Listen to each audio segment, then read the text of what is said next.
Hello mga kantrip, good evening po sa ating lahat. Welcome back again to our channel. Kumusta po kayo? Sa mga bago pa lang po at hindi pa nakapag-subscribe, pasuyo na lang pong pakiclick ang subscribe button at huwag niyo pong kalimutan ang notification bell para ma-notify kayo sa mga susunod pa nating i-upload na video. At bago tayo mag-start, shoutout muna sa ating napaka-supportive na laging nanonood at hindi talaga umabsent sa ating mga post.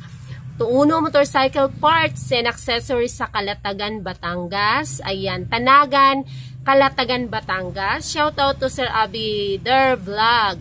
Ayan, thank you so much. At shout out din po kay Kuya Ayan Vlog ng Marinduque.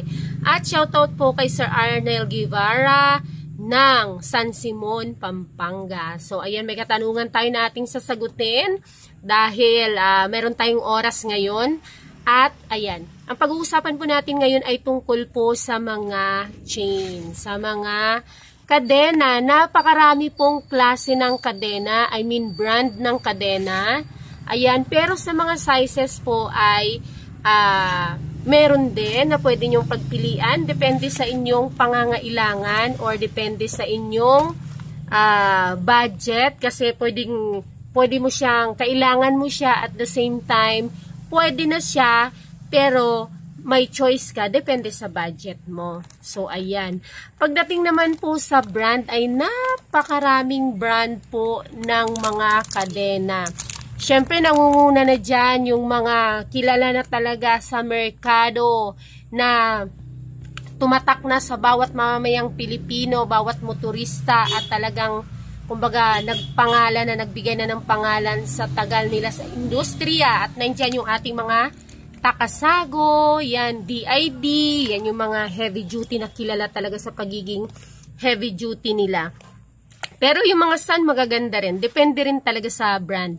So, napakaraming brand, napakaraming pagpipilian. But, ayan, may nagtanong ang kanyang motor ay Rusi Neptune, kung ano daw ang bagay na kadena. So, ayan. Ang kadena po kasi, halimbawa, Rusi na 125, kasi mas familiar yun, 'di ba? So, ano siya? Yung 125, clutch, ganon. So, ang kadena po natin, meron tayong tinatawag na, ayan, 420 by 110. Pwede rin itong maging 420 by 120. 420, it's because yan po yung manipis na klase po ito. Buksan ko lang. Kasi meron tayong 420, 428 at 520. So, kung ang iyong motor ay halimbawa Rusi 125, Motorstar Euro, ang bagay doon, ang stock yun nila ay nasa 428. 428. Ito yung mga ganito, oh. 428. Unahin natin ito. 428 by 110. 428/110. So, light duty lang ito. Pero kapag ang 428 mo, halimbawa, 428H, may H, ibig sabihin yan heavy duty. So, mas makapal siya. Halimbawa, ang motor mo, Rusi 125, Motorstar or Euro. So, ang 110, ang haba kasi ito eh. Itong 110 haba at saka itong 120. Yan yung mga haba nila. Sorry. Ayan, makikita nyo oh. Ayan, 428H, ibig sabihin heavy duty. Mas makapal siya. By 110L. So, ang haba nito, 120 yung length niya. Samantalang itong isa, 110 lang. Tanong, pwede po ba yan sa mga XRM? Yes.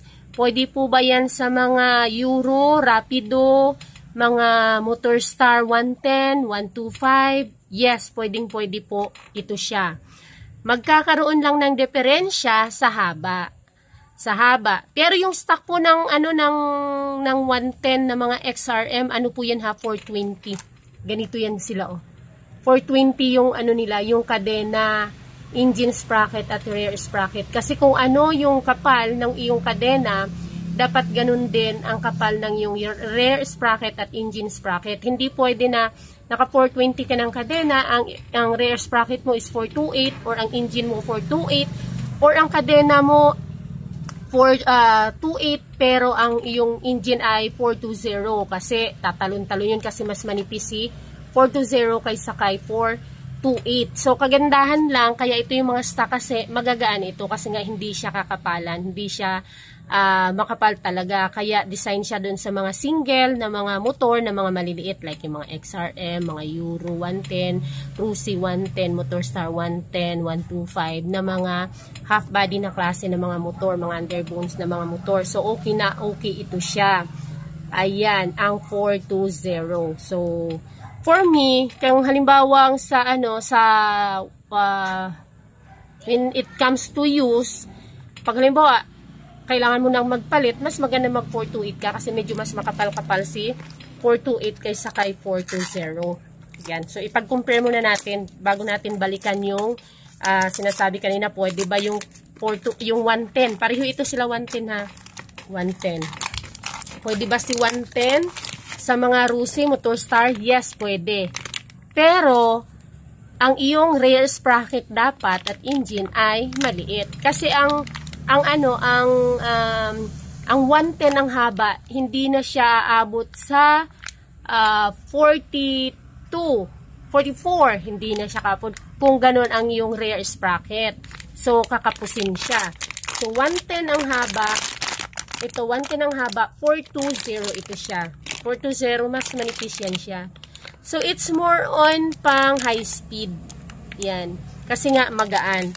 While the 428 na chain ay mas makapal ng konti. Yan. So, tanda lang natin ang 420 is mas manipis kaysa sa 428. Yung mga ganito ba nila, yung chain mismo. Yan, medyo mas manipis si 428. Kaya, design siya sa mga gusto ng high speed. At yan yung mga stock ng mga maliliit na mga motor, yung mga underbone, yung mga half body na mga motor. So pwede si 110 lang ang haba doon sa mga motor na hindi kalakihan ang sprocket kasi mabibitin ka. So alangan naman bibili ka ng another kadena para ipangdugtong, di ba? So anong solusyon? Kung ang iyong motor, TMX, 125, 155, Rusi, Euro, Motorstar, Top Motor, kasi given na yan sa maliliit na motor na 110 lang yung haba niyan. Maliban na lang kung ikaw ay nagpa-plus 2 ng swing arm. So, hindi nakakasya yan ang 110, hindi nakakasya yan kung nagpa-plus 2 ka ng mga swing arm mo. Kung plus 3 pa, lalong hindi nakakasya kahit ang 120, 130, yun, bitin na yun siya. So, ang solusyon doon para sa mga motor na malalaki ang rear sprocket, dapat ang kadena nyo ay mag 120 na kayo ang haba. So, kung single lang naman, okay lang naman na light duty lang kasi medyo mas mura siya. Yung walang H. So, ito, 428H120, 428H120, ayan. Designed naman to for heavy duty like mga tricycle, like mga top downs, ganon. So, ayan siya, makapal siya. Makapal siya compare sa mga light lang. Light duty. Yan, makapal siya. Makapal yung kanyang mga chain. So, doon sa mga Badja, Barako, Badja 100, 125, ayan, 150 Barako, maniguro na kayo, doon na kayo sa 120 ang haba, kasi mahaba ang swing arm ng mga Badja, mahaba sila, kaya, like mga Supremo, doon na kayo sa 120 ang haba. 428, kung gusto niyo ng heavy duty, medyo mas mahal siya, compare sa light duty, pero dapat 120 ang kanyang haba, ito yung haba niya. Yan, at least okay na yung magputol ka kaysa magdugtong ka, diba? So, usually, nakadepende rin sa sprocket. Pero kapag Badja, ayan, Barako, doon na kayo sa 120 kaagad dahil nga sa mahaba kasi ang swing arm ng Badja, diba? Mahaba ang Badja na motor. Kaya, 120 na kayo kaagad. Depende na sa inyo kung mag light duty kayo or heavy duty. Pero kung tricycle at saka top down, I recommend na mag heavy duty na kaagad kayo. Ayan siya. So, nandoon na tayo sa, ayun. Kung mga naman, yung mga TMX, Motorstar, Euro, mga top motor na yan. Ano dapat yan talaga? Ikaw ay dapat nasa sa Raider na maliit lang sprocket, 120 ka siya. Ikaw ay pwede ka sa 110, depende sa laki ng sprocket. Pero kung malaki ang sprocket mo, pumatong ka na ng 40 pataas, mag 120 ka na ang haba. Kasi yung sukat ng engine mo, kung 14 lang ba, 15 or baka 16, 17. Diba? So sa paniguradong sukat, mag 120 ka na ang haba pag pumatong sa 40 ang iyong sprocket sa likod. Pero sa badya, ano na yan, matic na yan na mag 120 na kayo. Kasi mahaba talaga ang swing arm ng badya. So doon sa mga ano naman, sa mga naka plus 2. Sa mga naka plus 2, ito 110 ng ano to, ng Takasago na heavy duty. Pero kung ipag-compare natin ang 110 na heavy duty at saka sa light, mas mabigat talaga itong heavy duty. Siyempre, mas makapal siya, diba? Kaya marami nagtatanong, anong pong pinagkaiba? Yung heavy duty po is mas makapal siya. Kumbaga, pang matagalan siya. So, depende na lang yun sa brand. Kasi, may mga mayroong mga loyal sa DID, loyal sa, nabusan ako ng DID, loyal sa Takasago. Pero, ang presyo niya po is different compare doon sa hindi ganun yung mga brand. Pero, heavy duty din naman. Pero wala din ako masabi dito sa mga Sun na brand. So, ayan. So, pagdating naman sa like mga naka plus 2, plus 3. Ayan, mga naka Raider dyan. XRM. Mga sports. Ayan, na 428 lang. Ayan, meron tayo ditong 136 ang haba. Mama. Ayan, ang aking bunso. So, sa mga naka plus 2, plus 3, ayan, hindi po kakasya, lalo na kung malaki ang rear sprocket nyo, hindi po kakasya, baka magsayang kayo ng pera. Kung bibilhin nyo yung 120, baka i-assume nyo na ang 120 kasya. No po, mag 136 length na po kayo, 136 length. Ayan, 428 by 136 length. Ayan, napakarami pong brand. Ang brand po ng Sun ay isa din po sa mga magagandang brand din talaga. Yan, Sun, Emarflex, Takasago, DID. Ayan, depende. Pero kung heavy duty na, kahit na hindi ganun mga brand, dahil hindi siya ganun ang presyo na mahal, is pwede na yon. So, 136 sa mga naka plus 2, plus 3 dyan, lalo na kung malaki ang inyong sprocket sa likod. Kasi lalo na doon sa mga umu-order, yari na kapag 120 lang ang inyong in-order, hindi kakasya yan o hindi umabot. So doon na kayo sa sigurado, at least okay na nga palagi yung sinasabi ang magputol kaysa magdugtong. So ayan, sa mga sana yung 130 natin. 130. Ay, wait lang, kuha ko 130, wala akong dala. Ayan, mainit. So ayun, sa mga naman, mga sports na naka 428. So yung like halimbawa ang mga pag maliit, halimbawa sa mga sports, mga XR, tapos maliit lang sprocket sa likod, pwede nang kakasya ang 130 ang haba. 130. Ayan. 428 by 130 ang haba. Kung maliit ang sprocket. Pero kung malaki ang sprocket nyo, manigurado na kayo sa 132 ang haba. Ang 132 is bitin sa mga naka plus 3. Yung mga XRM, mga Raider na yan, RS, pag naka plus 3, bitin si 132. So, doon kayo sa 136. Yun ang orderin nyo or yun ang bilhin nyo. So, okay na tayo. Meron tayong 130 at 132. Sa mga naka-XR 125, 150, ayan, 132. 132 pwede na. Kung hindi abot ng mga 50 ang iyong rear sprocket mo. So, nasa 45, 42, 44, 45, 48. Yes, kakasya pa si 132. Ayan. So, doon naman sa mga naka 520. Sino ba yung mga naka 520? Yung mga XR 200. Yung mga makakapal. Ito kaya hindi ko na binuksan kasi same lang naman sila ng mga ganito. Sa haba lang yung pinag-uusapan natin. Yung heavy duty is makapal. Ayan siya. Yung light lang is medyo manipis lang siya. So, ayan, sino ba? Ano ba naman si mga XR? XR 200. Nasa 520 si XR 200. 520 and then 120 yung haba niya. Yung 520 ito yung kapal. Malalaki ito siya. Yan, ganyan siya kahaba. Ay kakakapal. As in. Buksan ko pa ba? Basta sobrang malalaki siya. O, diba? Kala mo pang hand tractor na malapit na magkasinlaki ng mga hand tractor. At saka makapal talaga siya. Makapal ito si 520. Yan sa mga XR. May nabentahan kasi ako.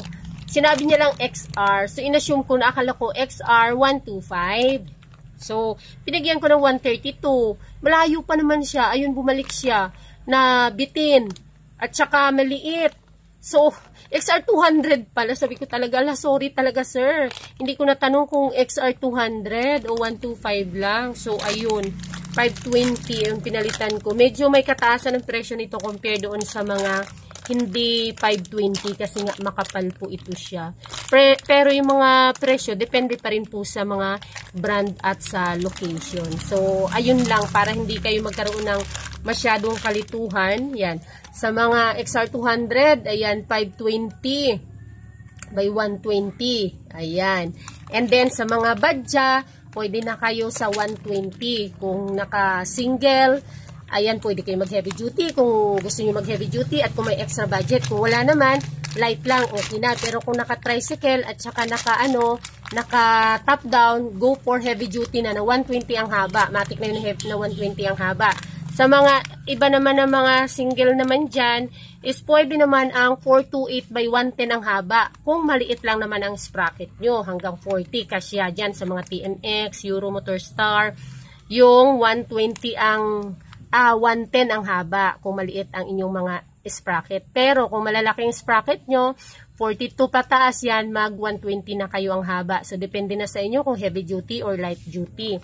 Sa mga maliliit na mga motor naman, pwede na kayo sa yung mga naka 428, hindi yung stock ng XRM po. So, sa 428 is pwede na kayo sa 110. So, depende na sa inyo kung gusto nyo i-heavy duty or kung gusto nyo ng light duty. So, ang stock, kung gusto nyo ibalik sa stock na size ng mga XRM na yan is 420. 420.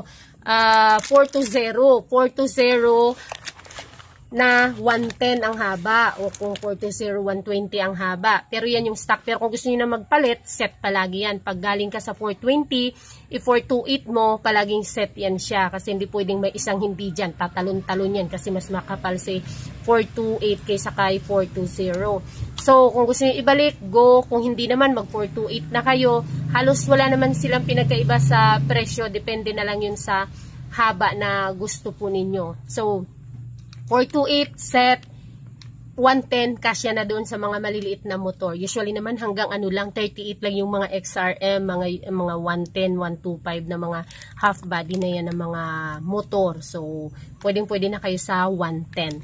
Tapos, doon naman sa mga mga naka plus 2, plus 3, ayan, mag 136 na kayo yung mga XRM, 'di ba? Mga kung ano man dyan na mga motor, kung G plus 2, plus 3 nyo na yan. Sa plus 3, sigurado 136 na kayo ang haba na inyong o-orderin or bibilhin.